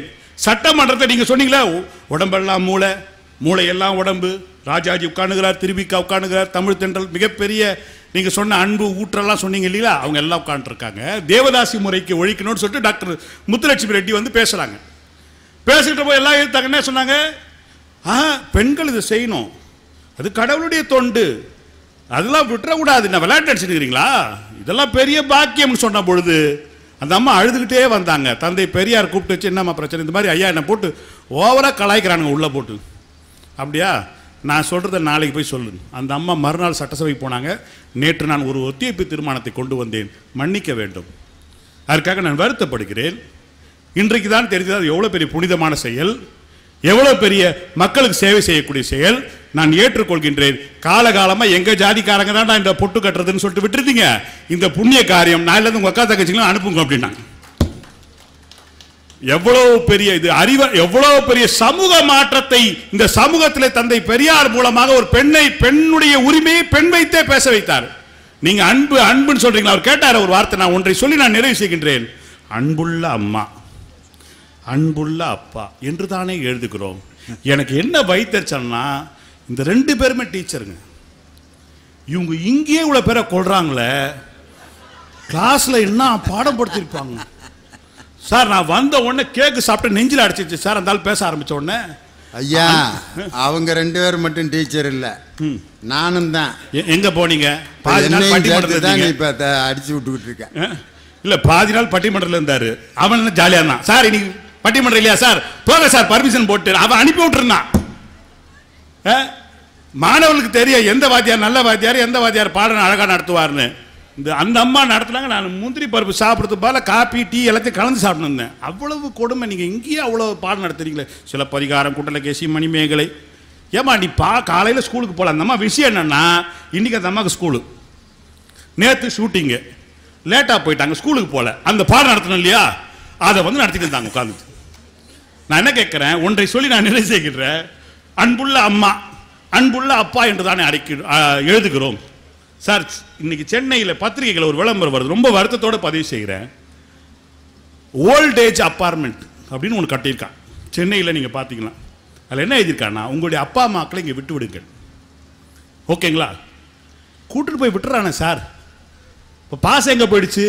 ஏன்னா அவன் ரிவெஞ்ச் எடுக்கிறான், சும்மாலாம் எடுக்கல, அவன் பழி வாங்குறான். ஏன்னா 2.5 வயசு நீ கொண்டு போய் தூக்கின்னு போய் டீச்சர்கிட்ட தள்ளின, அங்க இந்திரா மாதிரி ஒரு டீச்சர் பாடம் நடத்துச்சு, அந்த பழியை என்னைக்கு நான் காப்பாற்றணும்னு சொல்லி பார்த்தான். 10வது போனா விஜயகுமார் மாதிரி ஒரு ஆள் பாடம் நடத்துறாரு. இந்த பழியெல்லாம் வச்சு நீ கடைசி காலத்தில் சாவர காலத்தில் நீ இங்கே போய் கடை, என்னை எவ்வளவு கொடுமைப்படுத்தி நான் பழிக்கு பழி வாங்குறேன். உங்களுடைய அன்பு என்பது இன்றைக்கு செல்லுபடியாகாமல் போய்விட்டது. ஒன்றை சொல்லுகிறேன், கொஞ்சமாவது யோசிங்க. கொஞ்சமாக இவ்வளவு நூலகம் இருக்குன்றீங்களே, இவ்வளவு நூல் இருக்குன்ற ஒன்றை சொல்லுகிறேன். எனக்கு ஒரு புக்கு கொடுத்தாங்க, சோழன் வரலாறுன்னு சொல்லிட்டு ஒரு புத்தகம் கொடுத்தாங்க. இப்போ நீங்கள் இப்போ பத்திரிகையில் பார்த்துருப்பீங்க, இந்திய கப்பற்படையும் அமெரிக்காவுடைய கப்பற்படையும் ஒன்றாக இணைந்து பயிற்சி செஞ்சாங்க. அப்போ இருந்த நம்மளுடைய அதிகாரிகள்லாம், அமெரிக்காவுடைய டெக்னாலஜி நல்லா இருக்குல்ல, ரொம்ப டெக்னாலஜி அருமையாக இருக்குல்ல, நியூ டெக்னாலஜி சத்தியமா கிடையாது. அவன் யாரடா காப்பி பண்ணியிருக்கான்னு சொன்னா, ராஜராஜ சோழனுடைய கப்பல் படையுடைய அந்த ஒட்டுமொத்த வரைபடத்தை இன்றைக்கும் அமெரிக்கா இன்றைக்கும் பின்பற்றுகிறது சொன்னால், கிட்டத்தட்ட 1000 ஆண்டுகளுக்கு முன்னாலே ஒரு அறிவாளி நம்முடன் இருந்தான், அவனை அமெரிக்கா போட்டுகிறது. இந்த 2 பேரும் சேர்ந்து சாமியார் மடத்துக்கு ஆள் அனுப்புற வேலையை பார்க்கிறது. எனவே தயவு செய்து உங்களுடைய ஆறாத அறிவை பயன்படுத்தி இந்த அன்புள்ள கொண்டவர்களை தயவு செய்து ஒன்றும் செய்யாதீர்கள். காந்தியை போன்று, இயேசுநாதரை போன்று, மார்ட்டின் லூதர் கிங்கை போன்று எதுவும் செய்ய விடக்கூடாது என்று கூறி விடைபெறுகிறேன். நன்றி, வணக்கம். ஆஹா, எந்த ஊரில் போனாலும் ஒரு கேள்வி கேட்போம், ஐயா நாங்கள் எவ்வளோ நேரம் பட்டிமன்றம் நடத்துறதுன்னு. ஒரு ஊரில் போய் கேட்டேன், ஒரு பதில் சொன்னான் பாருங்க அந்த ஊர் தலைவர். நீங்கள் எவ்வளோ நேரம் வேணாலும் பேசுங்க லியோனி, நாங்கள் 1/4 மணி நேரத்துக்கு மேலே உட்காந்துருக்க மாட்டோம் அப்படின்னா. அதுக்கு ஏன்டா நீ திண்டுக்கல்லேருந்து கூட்டி வந்தீங்கன்னு. ஒரு முழுது ஸ்பீக்கர் கட்டியிருக்கம்யா, எல்லாம் வீட்டில் படுத்துக்கிட்டே காட்டுக்கு இருப்பாங்க, நீ மேடையை போட்டு பேசிட்டு வீட்டுக்கு போ.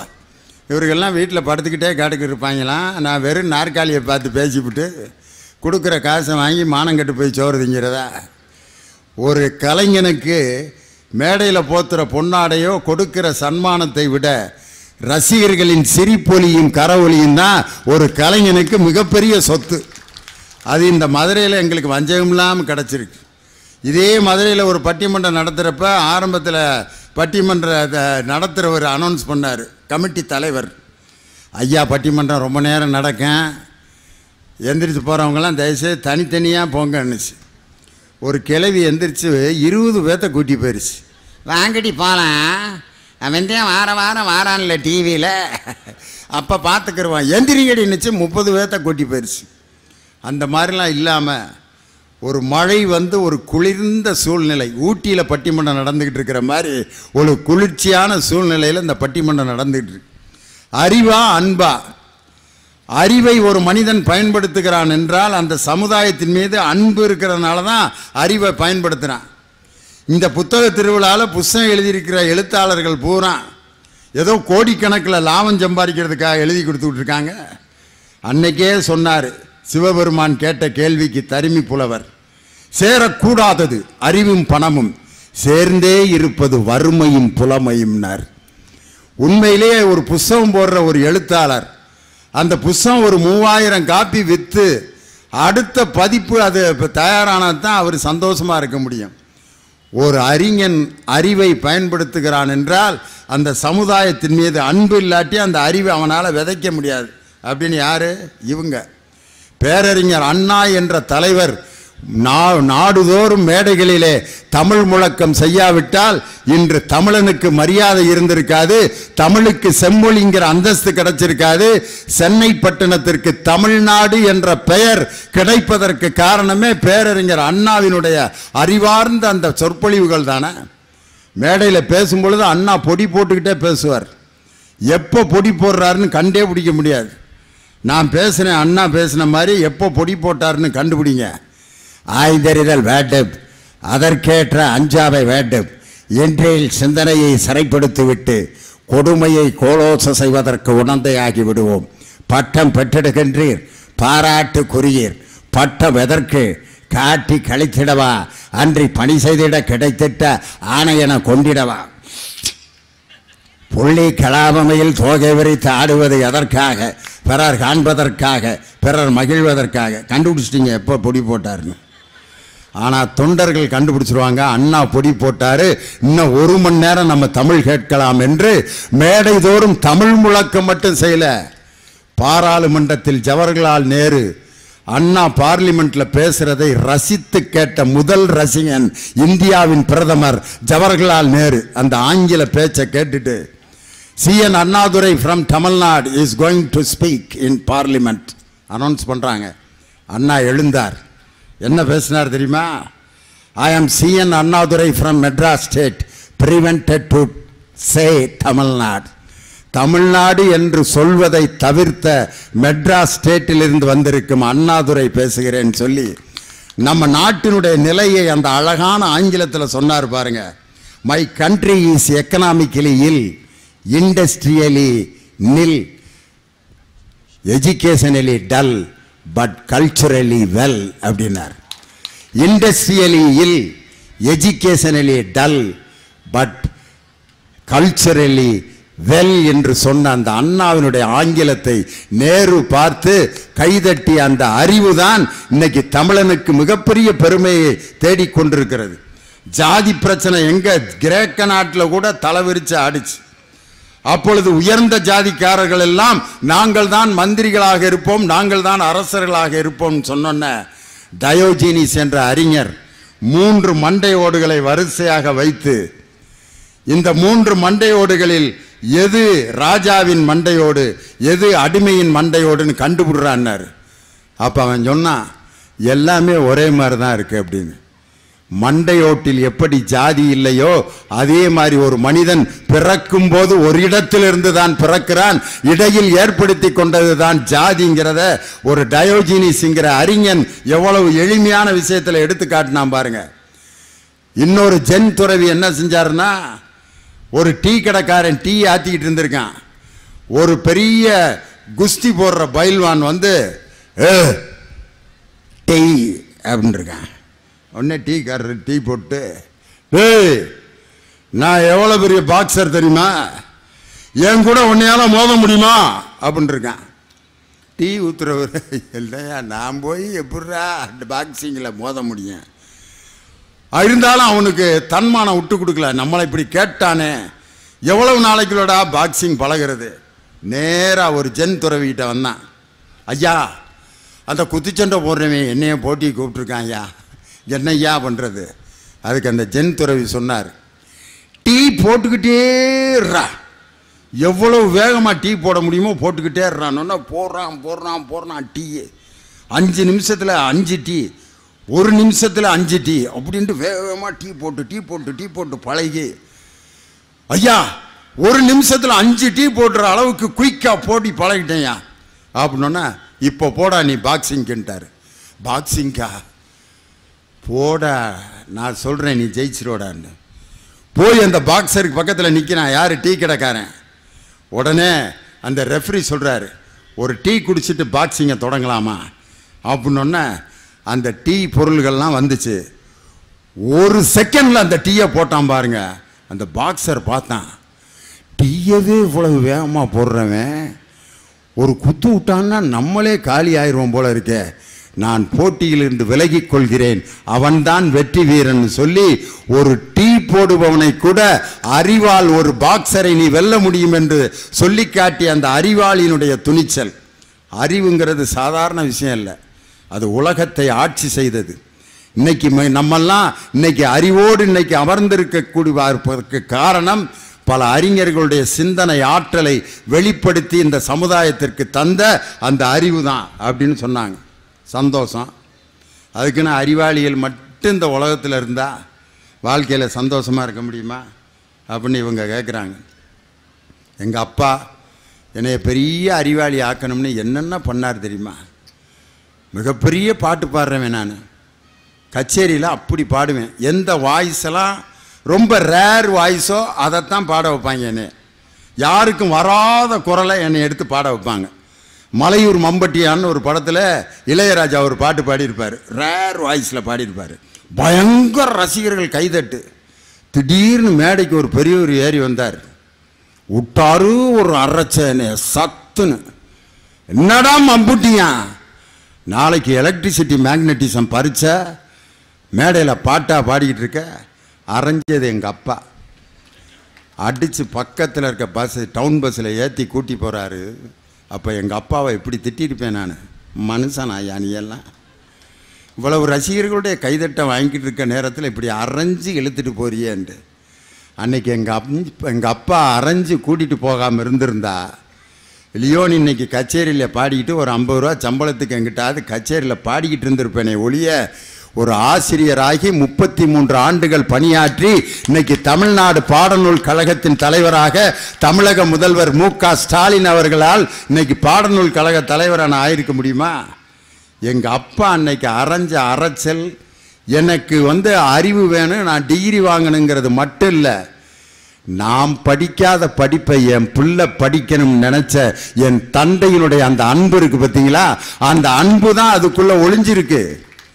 இன்னைக்கு பார்க்கலாம், ஒரு மார்க் கார்டெல்லாம் அப்பா புள்ள அம்மா புள்ளம்பாங்க. வீட்டிலலாம் பார்த்தீங்கன்னா ஆம்பளை பேலுகளை உலகம் முழுவதும் கூப்பிட்டு கேளு, நீ அப்பா பிள்ளையா அம்மா பிள்ளையா? உலகம் முழுவதும் ஆம்பளை பேலுக, நாங்களே எங்கள் அம்மா பிள்ளையா? ஏன் உங்கள் அப்பா மனுஷன் அந்த ஆள் எப்போ வீட்டில் இல்லையோ அப்போ தான் நாங்கள் நிம்மதியாக இருப்போம் அப்படிங்கிறான் ஆம்பளை பேலுக. பொம்பளை பிள்ளைகளை கேளுங்களேன், நீங்கள்லாம் அப்பா பிள்ளையில, நாங்கள்லாம் எங்கள் அப்பா பிள்ளையா? ஏன் உங்கள் அம்மா மனுஷியா தாயா? அது பேய். ஒரு ரிப்பன் கட்ட விட மாட்டேங்குது, ஒரு கிளிப்பை வைக்க விட மாட்டேங்குது, சலை சீவுறதுக்குள்ளே 30 கொட்டு கொட்டுது. இதெல்லாம் பேய், தாய் கிடையாதுங்க. ஏன் ஆம்பளை பிள்ளைகள்லாம் அம்மா பிள்ளைகளாக இருக்காங்க தெரியுமா? முக்கியமான நேரத்தில் அவங்க அம்மா தான் அவங்கள காப்பாற்றுறது. இந்த மார்க்காரில் கையெழுத்து கேட்பேன் அவங்க அப்பாட்ட, என்னடா 3ல் ஃபெயிலு? எழுதுனேன்ப்பா, ஃபெயில் ஆக்கி விட்டேன். என்னது நக்கல் வேறையா? ஊங்கி அறைய போகிறாரு. கைக்கும் அந்த கன்னத்துக்கு இடையில் அவங்க அம்மா ஒடியாருது. ஏயா ஒரு உள்ள கருவேப்பிலை கொத்தாட்டம் பெற்று வச்சுருக்கேன், சும்மா பொழுது போகலன்னா அடிப்பியா? கணக்கெல்லாம் 6 மார்க் வாங்கியிருக்காண்டி, நீ முட்டை வாங்கினேன்னு இப்போ தான் உங்கள் ஒப்பையும் சொல்லிட்டு போகிறாரு. அப்போ ஓம்புள்ள எப்படி இருக்குன்னா அவன் அவங்க அம்மா முந்தானையில் ஒளிஞ்சிக்கிட்டு அவங்க அப்பனை பார்க்குறேன், முட்டை வேலை பாரியா, கையெழுத்தை போட்டு போயா, உனக்கெல்லாம் ஏயா அந்த வீராப்பு? அவங்க அம்மாவை ஏன் நேசிக்கிறான்னு தெரியுதாப்ப? பொம்பளை பிள்ளைய பாருங்கள், அவங்க அப்பா பிள்ளையில தான் இருக்கேன். அவங்க அம்மா வந்து ஒரு ட்ரெஸ்ஸை போட வேணாங்க, அவங்க அம்மா அவங்க அப்பாட்ட போய், எப்பா அம்மா அந்த சுடிதாரை போட வேணாங்குதுப்பா. உடனே இந்தடி வாடி, என்னடி என் பிள்ளை என் பொம்பளை பிள்ளை என்னை மாதிரி அழகாக இருக்கவன் அவளை நீ போட விட மாட்டேன், உன்னைய மாதிரி அசிங்கமாக பிறந்திருந்தா இப்படி திட்டுவியாடி? ஒன்று போட்டு கொடுத்துட்டியா?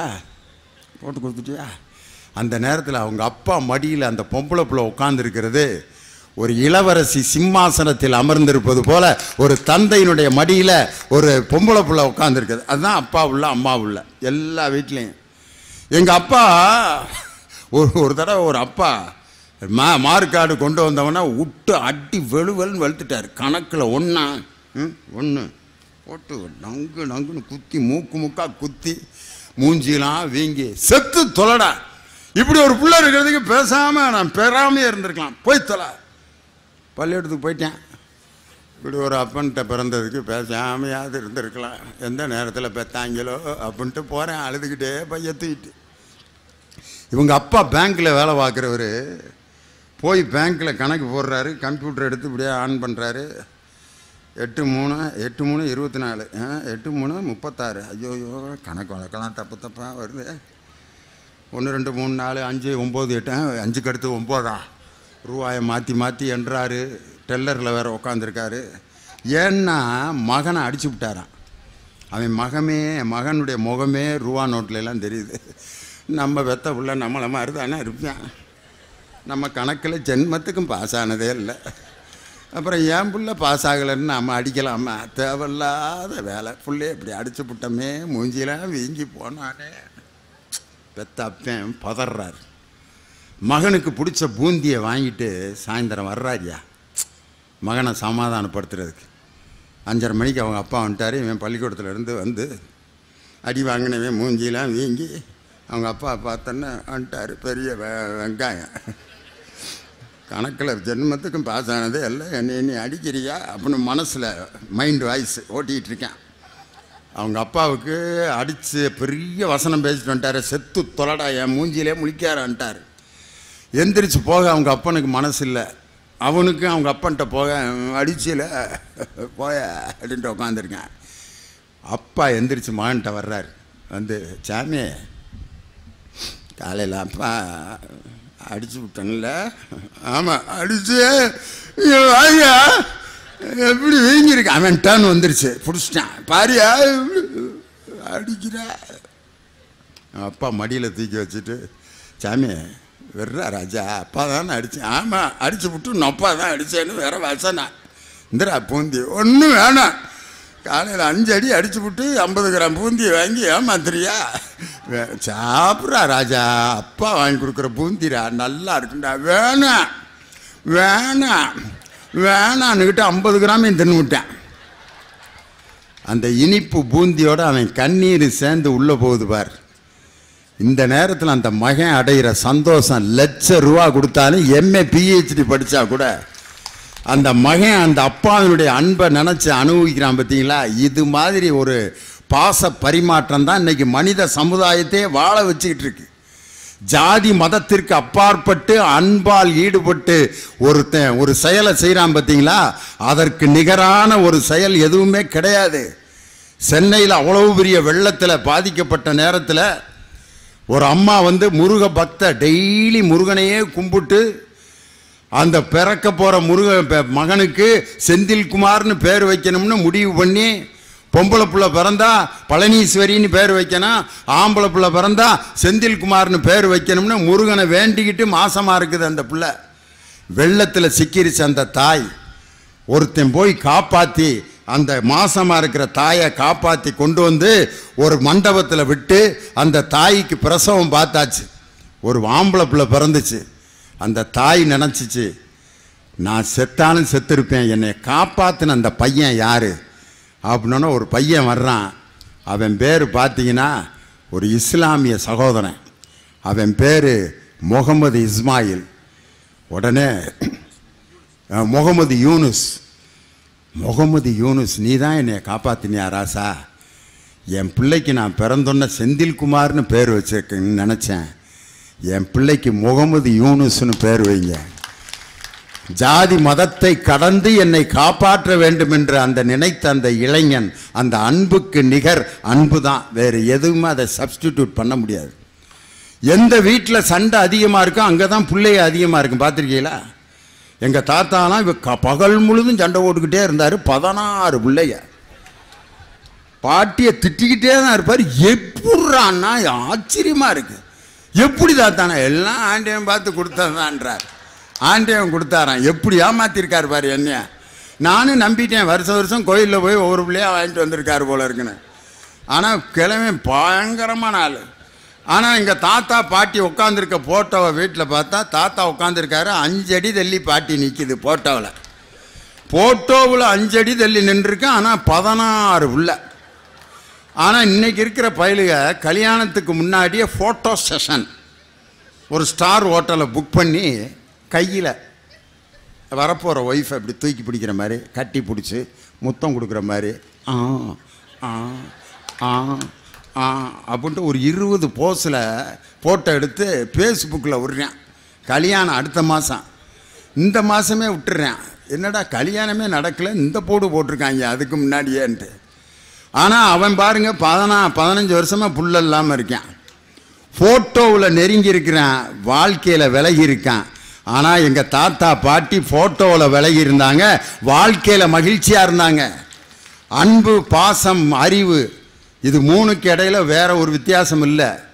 இன்னைக்கு ஒரு ரொட்டியை நீ எப்படிடா சாப்பிடணும்னு கேட்டால் அறிவு சொல்லுது, எனக்கு ரொட்டி ஜாம் தடவி சாப்பிட்டா ரொம்ப பிடிக்குங்கிறான்.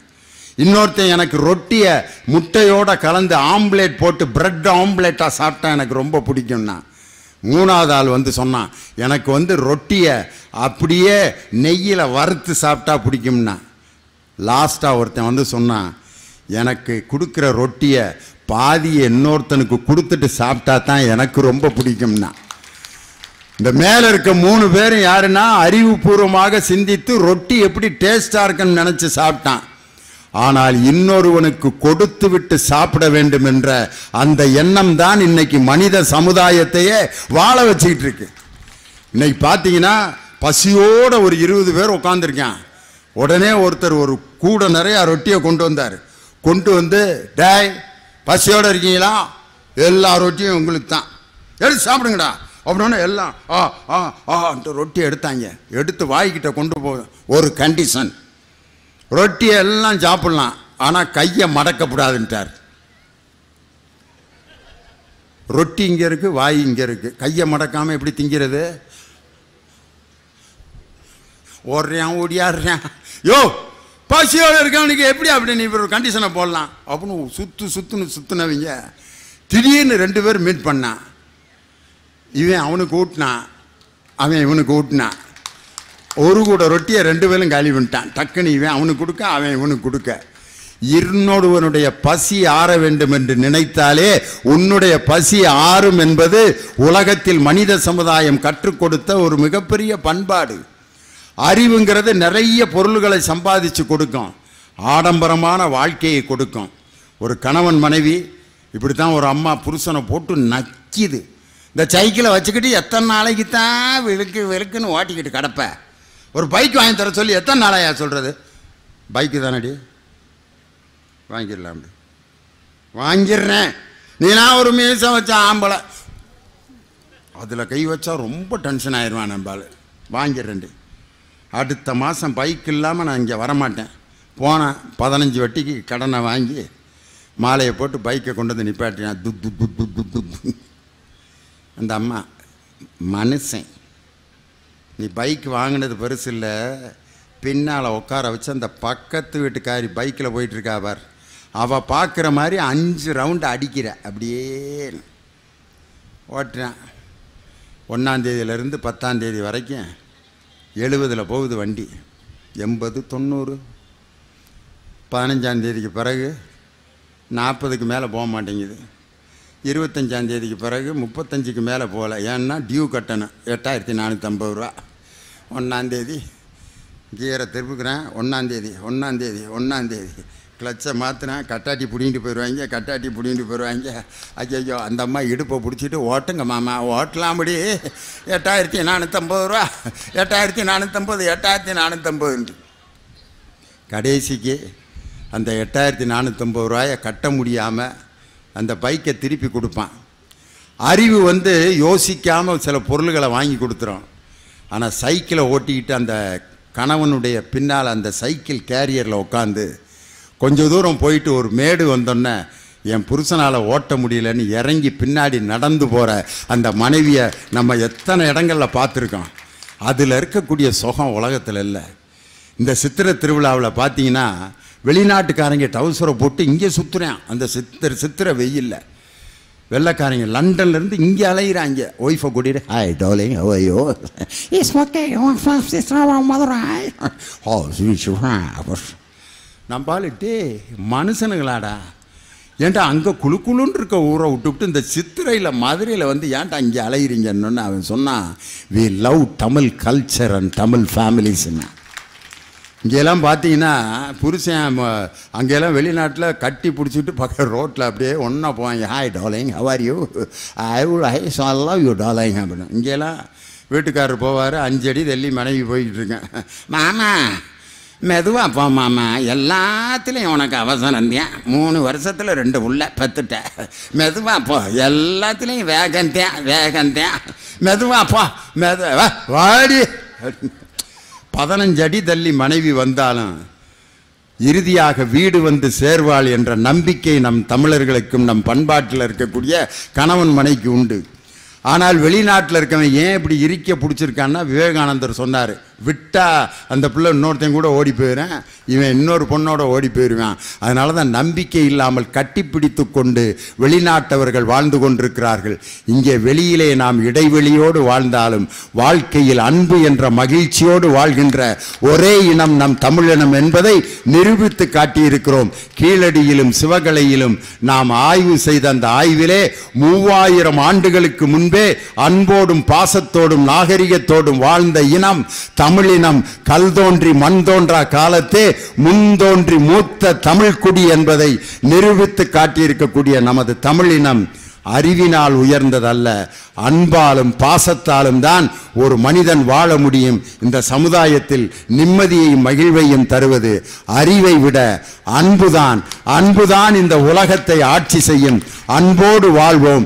ஜாதி மதம் கடந்த அந்த அன்பை மக்களுக்கு பரிமாறி அனைவரும் ஒன்றுபட்ட தமிழர்கள் என்ற உணர்வோடு வாழ்வோம் என்று உங்கள் அனைவருக்கும் வாழ்த்து சொல்லி, அன்புதான் இந்த உலகத்தை வெற்றி கொள்ளும் என்று சொல்லி எங்கள் உயிரினும் மேலான மதுரை ரசிக பெருமக்களுக்கு வாழ்த்து தெரிவித்து விடைபெறுகிறேன். நன்றி, வணக்கம். இந்த தகவல் உங்களுக்கு பிடிச்சிருந்தா லைக் பண்ணுங்க, உங்க ஃப்ரெண்ட்ஸுக்கு ஷேர் பண்ணுங்க, மறக்காம எங்க சேனலுக்கு சப்ஸ்கிரைப் பண்ணுங்க.